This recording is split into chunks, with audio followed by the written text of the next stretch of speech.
तो आज दूसरे दिन बर्बादी का दौर जारी है।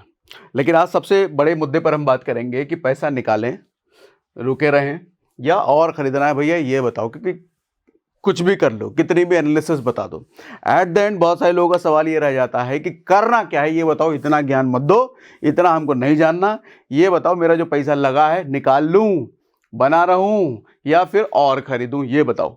तो आज सीधा टू द पॉइंट इस पर भी बात करेंगे। इस पर ये तो खैर कंक्लूजन है, तो लास्ट में आएंगे। उसके बाद एक और चीज, हम इतने दिनों से सुन रहे हैं कि एफआई अपना पैसा निकाल रही है, तो आज हम ये बात करेंगे कि पैसा निकाल करके एफआई डाल कहां रहे हैं पैसा। क्योंकि अगर हमको ये समझ में आया कि भैया फॉरेन इंस्टीट्यूशनल इन्वेस्टर अपना पैसा जिधर डाल रहे हैं, तो हमको एनालिसिस करने में हेल्प मिलेगी। अगर इतने बड़े बड़े इन्वेस्टर्स डाल रहे हैं उस सेक्टर में या उस जगह पर पैसा, तो हम भी अपनी प्लानिंग उस हिसाब से करें ना।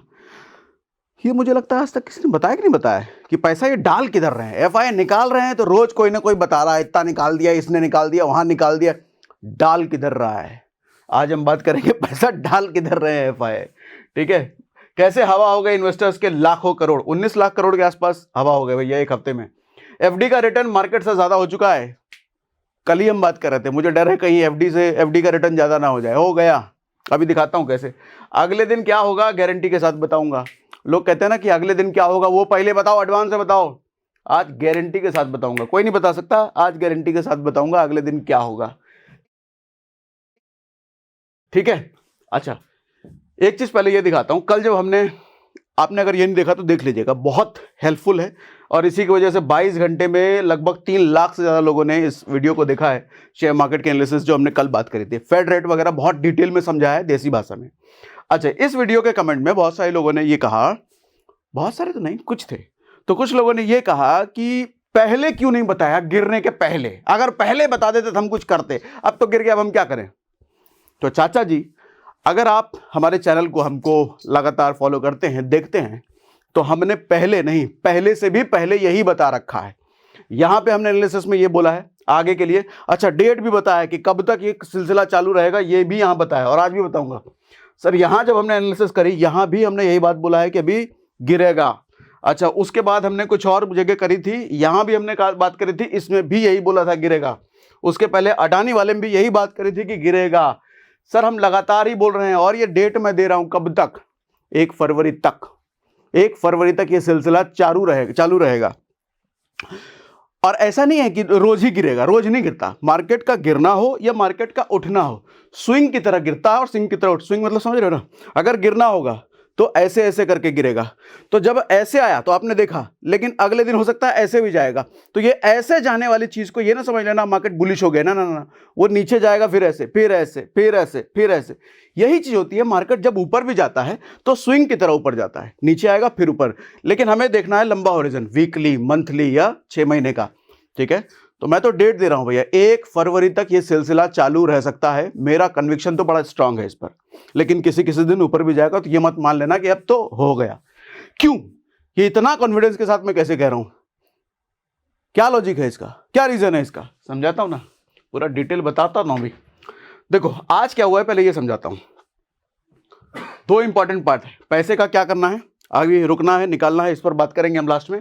एफआई पैसा डाल कहां रही है, बहुत इंपॉर्टेंट चीज है भैया, हमको समझना है बात। आज क्या हुआ है, 2 साल में, पिछले 2 साल में ये जो वीक रहा है, सबसे ज्यादा गिरा हुआ मार्केट है पिछले 2 पूरे साल में। ठीक, इन्वेस्टर्स का 19 लाख करोड़ का नुकसान हुआ है इस वीक। एक हफ्ते में 5% टूट गया है निफ्टी। मैं सीधा दिखाई देता हूं, इतना लिख लिख के क्या बोलना। आप अगर एक दिन देखो, यहां पर सर 1.5% टूटा एक दिन में। आप अगर 5 दिन देखो, सर 4.5% टूटा है 5 दिन में। 4.5% निफ्टी टूटने का मतलब समझ रहे हो, बहुत तगड़ा वाला। सर 1100 पॉइंट टूट गया 5 दिन में। आप अगर 1 महीने का देखो तो 1 महीने में 1% की रिटर्न दी है निफ्टी ने। ठीक है, कल ही हम ये बात कर रहे थे। 6 महीने में देखो नेगेटिव हो गया है। कल जो हम आपको दिखा रहे थे, कल वाला अगर आपने देखा है, इस पर शॉर्ट भी बनाया था, तो हम यही बात कर रहे थे कि 6 महीने का रिटर्न और 1 महीने का रिटर्न बराबर हो गया है। यानी कि 6 महीने में जितना कमा के दिया निफ्टी ने, पिछले 5 महीने में खुद ही खा गया, खुद ही मार्केट उसको निचोड़ के खा गया, हमको कुछ मिला ही नहीं।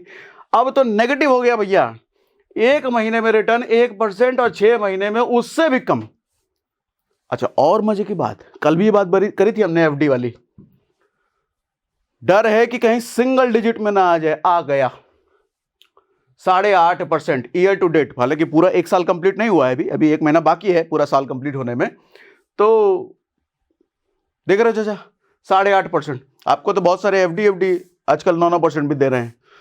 हालांकि अब ये नहीं कह रहा कि ये हमेशा ही रहेगा, शेयर मार्केट वॉलेटिलिटी का नाम है, ये कल को 12 भी जाएगा। जैसे 6 महीने पहले अगर आप देखो तो 17-18% हमारे को रिटर्न दिख रहा था, आज 8.5 पे है, 9 पे है, 10 पे है, तो कल फिर ये 17-18 होगा, 20 होगा एफडी से। हालांकि इसको आप कंपेयर ये कह के नहीं कर सकते कि भैया एफडी ही ज़्यादा देगा, ऐसा नहीं है। एफडी तो फिक्स रिटर्न के लिए होता है, गारंटीड रिटर्न के लिए होता है। शेयर मार्केट तो कम भी हो सकता है, ज़्यादा भी हो सकता है।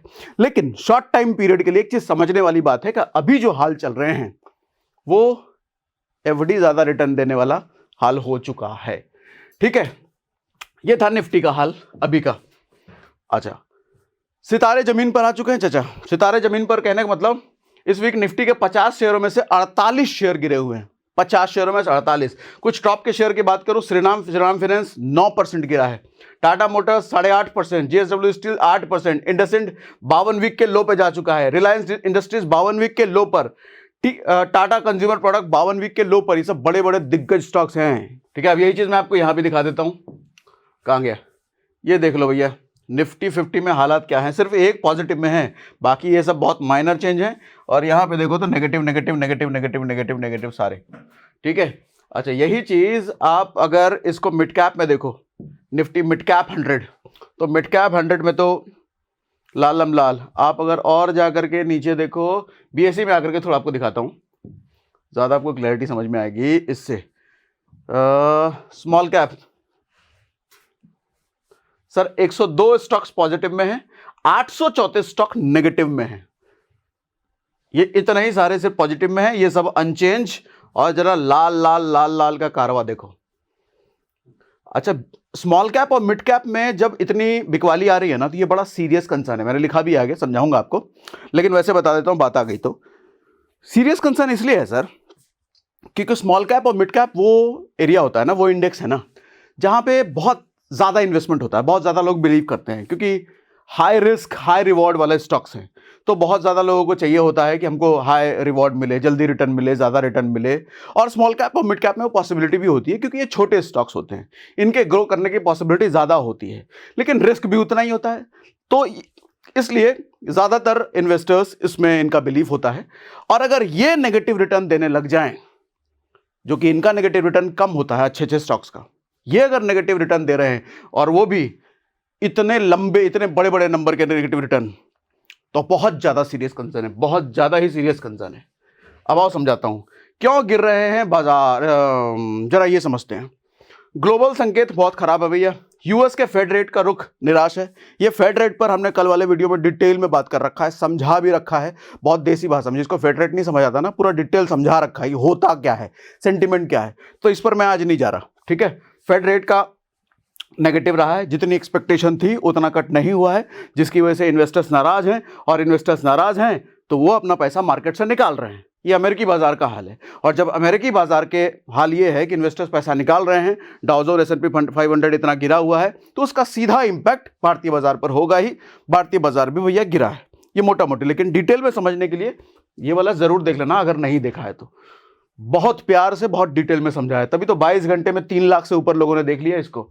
ठीक, अब हम क्या बात कर रहे थे, हाँ, उसके बाद जरा आगे बढ़ते हैं। पूरा सीक्वेंस में डेटा तैयार करके लाता हूँ, क्योंकि बताते बताते कहीं मैं भूल ना जाऊँ कि भैया इधर भटक गए उधर भटक गए, तो सीक्वेंस यहाँ लिख करके लाना पड़ता है। ठीक है, एशियन मार्केट में भी डर है। एशियन मार्केट का हाल दिखाता हूँ।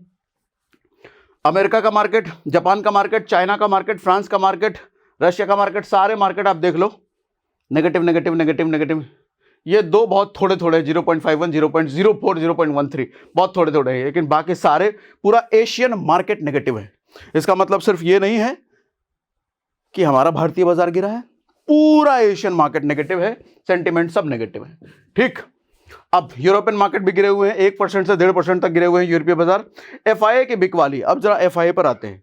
डाल कहां रहे हैं पैसा, पहले डालने से पहले यह समझते हैं कि कहां से, कौन कौन से सेक्टर से इनका पैसा निकला है।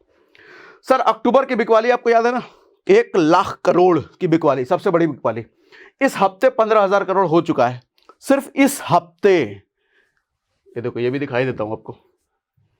तब हम आते हैं कहां डाला है। 20 दिसंबर, आज का डेटा आ चुका है।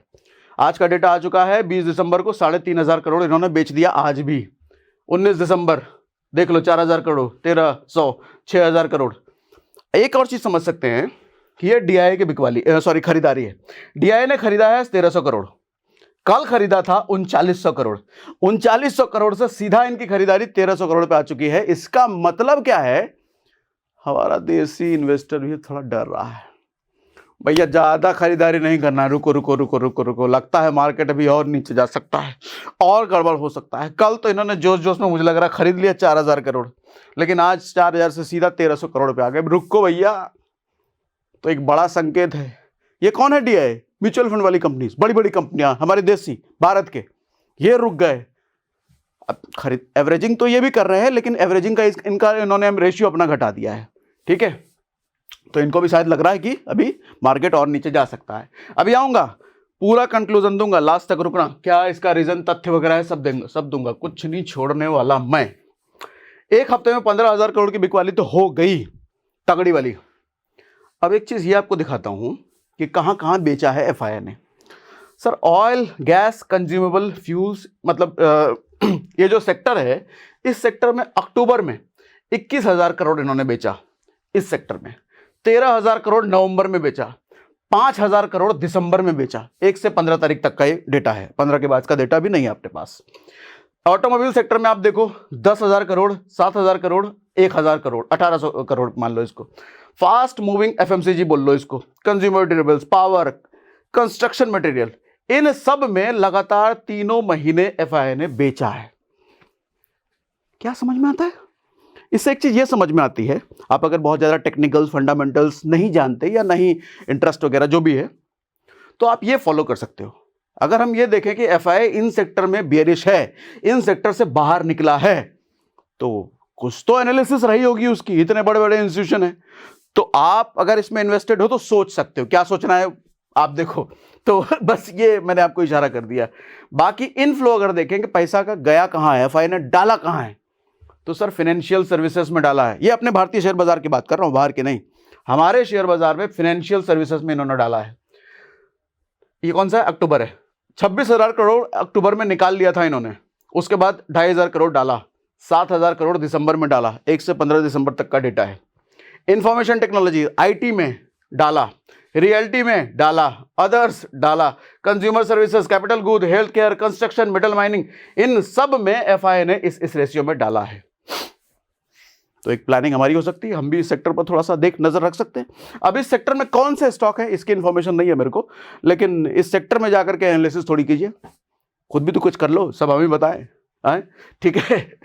तो ये एक अच्छी बात हमारे को देखने को मिली कि एफआईआई कहां पैसा डाल रही है, वो समझ में आया। मुनाफा वसूली हावी है मार्केट पर। अच्छा, अब एक चीज समझिएगा, buy the dip sell the rally आजकल हो गया है।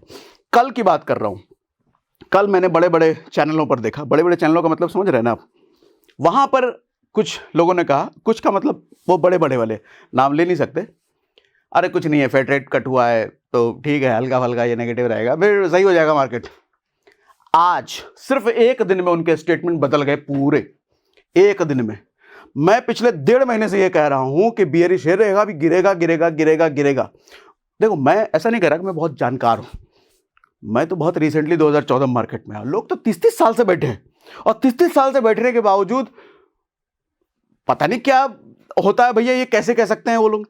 एक कॉमन सेंस वाली बात है कि भैया अगर अमेरिकी बाजार नेगेटिव है, वो पापा हैं सबके, और पापा नाराज हैं तो बाकी घर को भी तो नाराज करेंगे। वो घर मतलब पूरा अपना इधर उधर के, बाकी इंडिया के अलावा बाकी जो देश हैं, तो सारा नेगेटिव सेंटिमेंट है, इन्वेस्टर्स पैसा निकाल रहे हैं। तो ऐसा कभी भी होता है क्या इन बड़े बड़े इन्वेस्टर्स एक दिन में पूरा पैसा निकाल लेंगे? धीरे धीरे निकाला जाता है। यही चीज डालने में भी होता है। तभी शेयर बाजार का आप ग्राफ देखते हो, ऐसे ऐसे ऐसे ऐसे ऊपर जाता है, और नीचे भी आता है तो ऐसे ऐसे ऐसे ऐसे आता है। कभी डाला निकाला, डाला निकाला, डाला निकाला, ठीक है ना। तो मेरे को तो मेरी एनालिसिस ये कह रही है कि अभी चलेगा ये सिलसिला।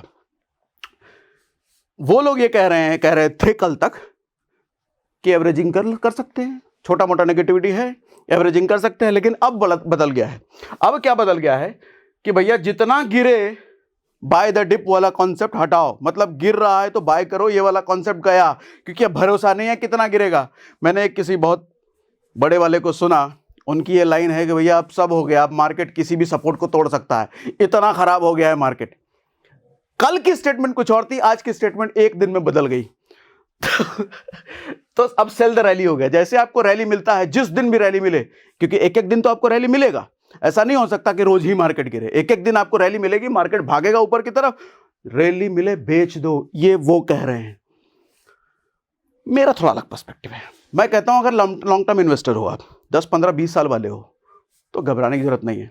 आप शॉर्ट टर्म वाले हो, महीने 2 महीने या साल 2 साल वाले हो, तो आपका डिसीजन अलग हो सकता है, तो आप उनके साथ जा सकते हो, सेल द रैली कर सकते हो, ठीक है।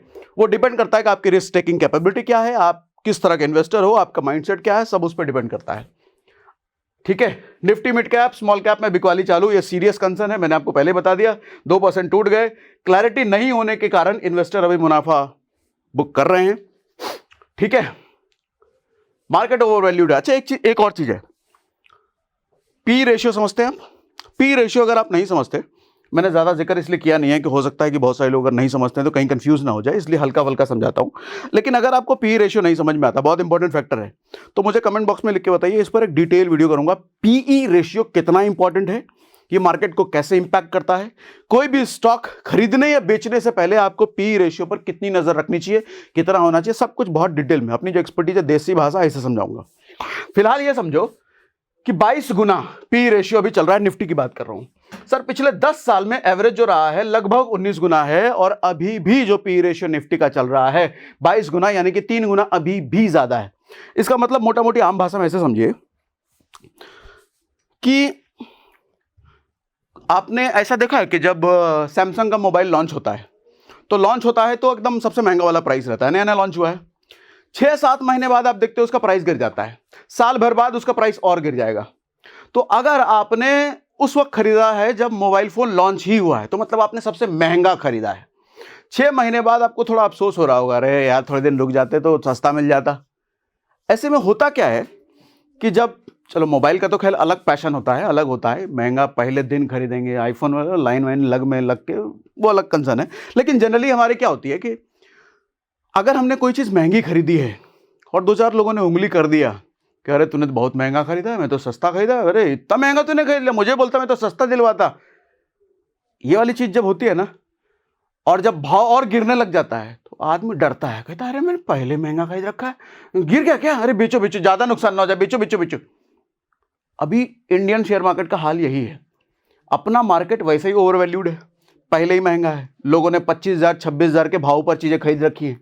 तो जिस आदमी ने 26,000 के भाव पे खरीदा हुआ है, अभी वो 23,900 800 700 का जब लेवल और 500 का लेवल कल को देख ले, 23,200 का लेवल अगर देख ले ये फरवरी तक, आदमी क्या करेगा? बेच बेच बेच, और कितना जाएगा पता नहीं, थोड़ा नुकसान हो रहा है, बेच बेच बेच। बड़े इन्वेस्टर्स पैसा निकाल रहे हैं बेच के, छोटे इन्वेस्टर्स का ये सेंटीमेंट है कि महंगा पहले खरीद रखा है, क्योंकि कोविड के बाद जो लोग मार्केट में आए उन्होंने असलियत देखी नहीं है कि मार्केट कितना गिरता है, तो उनके लिए हल्की गिरावट भी डर का कारण है, और आदमी डर में क्या करता है? बेच। तो ये बेचना भी मार्केट को एक नेगेटिविटी अलग से देता है। प्लस अगर बड़े बड़े न्यूज चैनल पर बैठ करके अगर लोग ये लाइन देने लग जाएं, बाय द डिप छोड़ दो, सेल द रैली करने लग जाओ, बड़े बड़े न्यूज चैनल पर रैली मिले बेचो, अगर वो कह रहे हैं, तो ये एक नया फैक्टर बन जाता है रिटेल इन्वेस्टर को घबराने के लिए कि जिस दिन मार्केट ऊपर गया बेचो। एक नया फैक्टर ऐड हो गया मार्केट नेगेटिव होने का। समझा पा रहे हो कितना नेगेटिव फैक्टर हो रहा है? बाहर वाले अलग बिकवाली कर रहे हैं, अपना डोमेस्टिक इन्वेस्टर जो है DII वो अपना खरीदारी कम कर रहा है। कल 4,000 खरीदा, आज 1,300 करोड़ खरीदा। न्यूज पे अगर ये ऐसी लाइन आ रही है तो रिटेल इन्वेस्टर हम जैसे लोग घबराएंगे। बिकवाली चारों तरफ से, हर एक फैक्टर बिकवाली को सपोर्ट कर रहा है, नेगेटिविटी को सपोर्ट कर रहा है। और हमने वैसे ही महंगा खरीद रखा है, तो जब इतने सारे फैक्टर आएंगे तो हमारे डर का कारण बेच भाई बेच। सेंटिमेंट समझ रहे हो कितना इंपॉर्टेंट है? एक तरफ से सेंटिमेंट नेगेटिव जैसे आया, वो हर फैक्टर उस नेगेटिव सेंटिमेंट को सपोर्ट करता हुआ मार्केट को और गिराता चला जाता है। अभी हालात वो बने हुए हैं। हमें क्या करना है अभी बताऊंगा, पैसा रोकना है, बेचना है और खरीदना है, बताऊंगा अभी, रुको आता हूं। बहुत इंपॉर्टेंट फैक्टर भी बाकी है, बहुत तगड़ा वाला, आता हूं। पूरा सीक्वेंस में चल रहा हूं नहीं चल रहा हूं, मजा आ रहा है? ऐसी एनालिसिस दी किसी ने अभी तक? दी है? कमेंट बॉक्स में लिख के बताइए। कल वाला भी जो आपने देखा होगा, ईमानदारी से कमेंट बॉक्स में लिख के बताना है, जैसा एनालिसिस कल वाले वीडियो में दिया था, आज अभी तक दिया किसी ने ऐसी एनालिसिस? आज वाले में भी बताना, जरा लिख के बताइए क्या एनालिसिस दी है कमाल की, अभी तक दिया नहीं किसी ने, ऐसा लिख के बताओ। तो मैं इमोशन के साथ बोल रहा हूं, आप जरा लिख के बताइए, ठीक है? आपको लग रहा है ठीक से ठीक जा रहा हूं? चलो परफेक्ट। अब मार्केट ओवरवैल्यूड है, ये मैंने बता दिया। टेक्निकल एनालिसिस भी कमजोर साबित कर रहे हैं मार्केट को। कैसे? देखो अभी क्या हुआ है, ये देखो, ये मैं देख रहा था, अच्छा पी रेशियो 22 है, ये मैं दिखाना भूल गया। अभी मैं पढ़ रहा था, जो टेक्निकल वाले लोग हैं वो तो अपना ट्रेडिंग व्यू वगैरह पे करके देख सकते हैं अपना। 200 day moving average 23,870। Moving average पता है? नहीं पता? चलो समझा देता हूं मोटा मोटी, पहले समझो भैया। अभी क्या हुआ है, 200 दिन का मूविंग एवरेज जो प्राइस है वो उसको भी तोड़ करके प्राइस नीचे जा चुका है। घबराना मत, नहीं समझ में आता समझाता हूं। होता क्या है, पहले एवरेज समझो। एवरेज क्या होता है? एक क्लास में अगर 10 बच्चे हैं, 10 बच्चे में ये पूछा जाए कि एवरेज हाइट क्या है क्लास में पढ़ने वाले बच्चों की, तो कैसे निकालोगे एवरेज हाइट? कोई हो सकता है 3 फीट का हो, कोई 3.5 फीट का हो, कोई 4 फीट का हो, कोई 2.5 फीट का हो। एवरेज हाइट कैसे निकालोगे? सारे का हाइट निकालोगे, डिवाइडेड बाय 10 कर दोगे, ठीक है? तो इससे एवरेज हाइट पता चल जाएगा।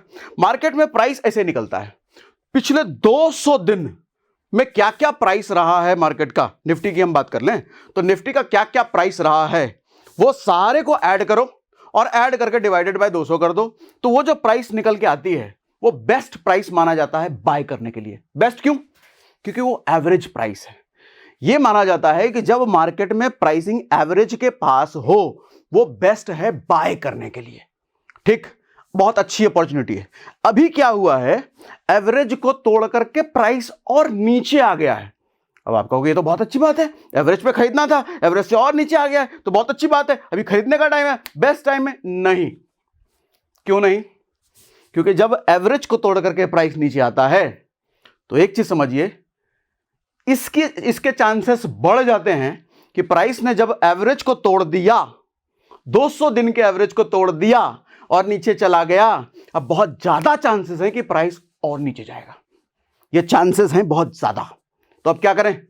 रुक जाओ। अभी पूछ रहे थे ना सवाल जो हमने ऊपर में लिखा, क्या करें, बेचे रुके? तो ये समय है रुकने का। अगर बाइंग है, अगर खरीदना चाह रहे हो तो ये समय रुकने का, वेट एंड वॉच।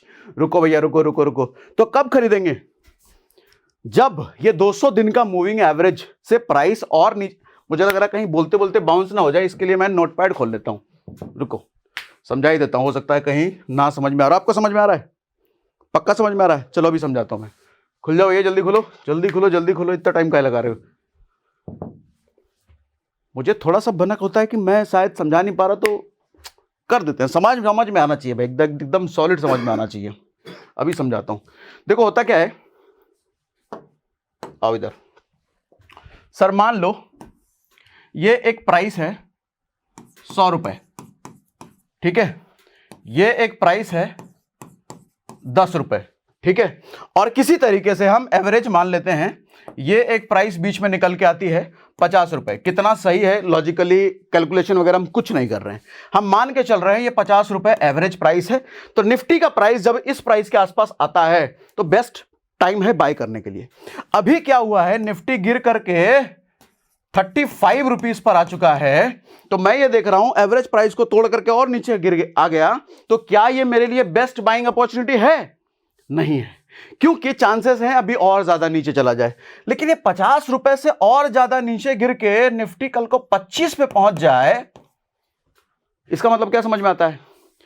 ये एवरेज प्राइस से बहुत ज्यादा नीचे चला गया भैया, ये तो बहुत ज्यादा टूट गया है। तो और जब बहुत ज्यादा टूट गया तो इसका मतलब एक चीज समझ लो, तुरंत खरीदो भैया, ये बेस्ट टाइम है। हो सकता है इससे नीचे और जाए, लेकिन अब इससे नीचे हो सकता है कि बहुत ज्यादा नहीं जाएगा, क्योंकि बहुत ज्यादा ये पहले ही जा चुका है, बहुत ज्यादा पहले। ये बेस्ट टाइम है, ये बेस्ट टाइम नहीं है, ये बेस्ट टाइम है ये बेस्ट टाइम नहीं है, ये बेस्ट टाइम है। लेकिन कल को निफ्टी का प्राइस यहां से थोड़ा पता चले 52 रुपया हो गया, सॉरी थोड़ा ऊपर चला गया, ये भी बेस्ट टाइम है, क्योंकि यहां आपको साफ साफ इंडिकेशन ये मिल रहा है कि अब मार्केट रैली पकड़ सकती है।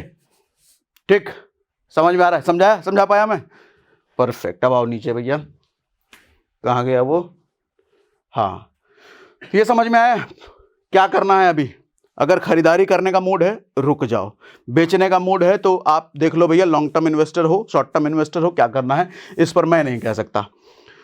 रुकना है, खरीदारी में रुको, बेचने में रुकना है वो आपकी मर्जी।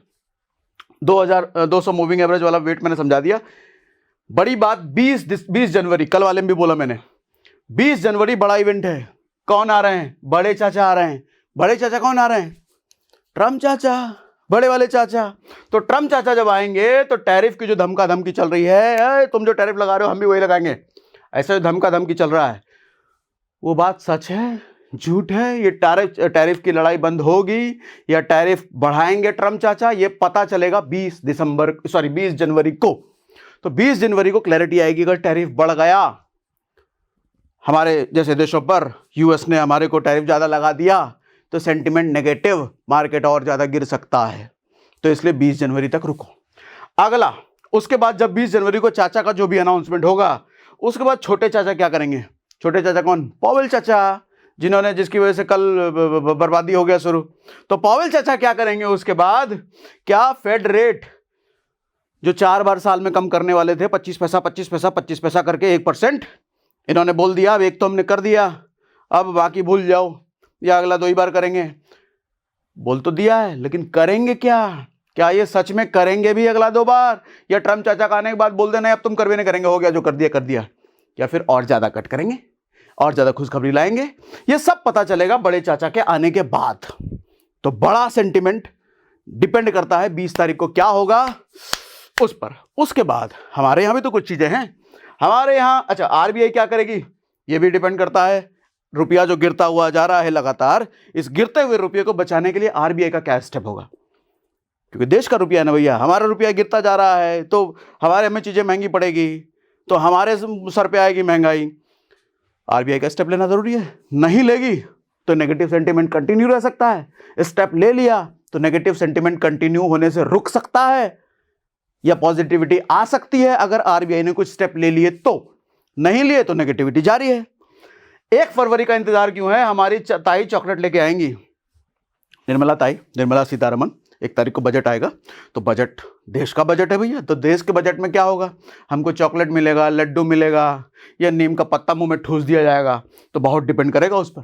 नीम का पत्ता ठूसा गया तो मार्केट और गिरेगा, चॉकलेट लड्डू मिला तो मार्केट उठेगा। तो इसीलिए मैं तो लगातार कह रहा हूं, पिछले 1.5 महीने से, अक्टूबर से ही मैं कह रहा हूं, पॉजिटिविटी नाम की कोई चीज नहीं है मार्केट में टिल 1 फरवरी। 1 फरवरी को फाइनल सेंटीमेंट पता चलेगा कि मार्केट का रुख अब पॉजिटिव होगा नेगेटिव होगा। तब तक स्विंग की तरह चलता रहेगा, किसी दिन गिरेगा उठेगा, गिरेगा उठेगा, लेकिन नेगेटिव सेंटीमेंट रहेगा तब तक। ये मेरी एनालिसिस कहती है, मैं गलत भी हो सकता हूं, साफ साफ कह रहा हूं भैया। मार्केट का कोई दिग्गज एक्सपर्ट नहीं हूं मैं, थोड़ी सी एनालिसिस करना सीखा हूं, तो वो एनालिसिस आपके साथ शेयर कर रहा हूं।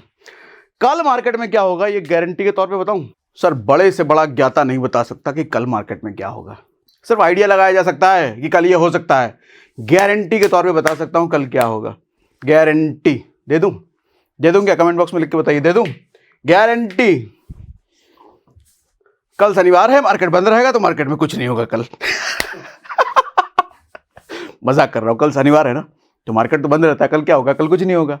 कोई नहीं बता सकता है कल क्या होगा। देखो, सच बात है ये, दुनिया में कोई नहीं बता सकता। 30 साल, 40 साल, 50 साल, 200 साल से जो बैठा है, 200 साल का तो मार्केट ही नहीं है, लेकिन 200 साल से कोई बैठा होगा तो उसको भी नहीं बता सकता कल क्या होगा। सिर्फ प्रेडिक्शन हो सकती है, कल ये हो सकता है, अनुमान है, लेकिन क्या होगा पूरी दुनिया में कोई नहीं बता सकता। तो कोई अगर गारंटी देके बोले, जैसा मैंने बोला, तो समझ लेना फेंकू आदमी है, इससे दूर रहो, ठीक है। हालांकि कल शनिवार है तो कल बंद है, तो कल प्राइस का कोई मूवमेंट नहीं रहेगा, जहां प्राइस आ जाए वहीं रहेगा, ठीक है।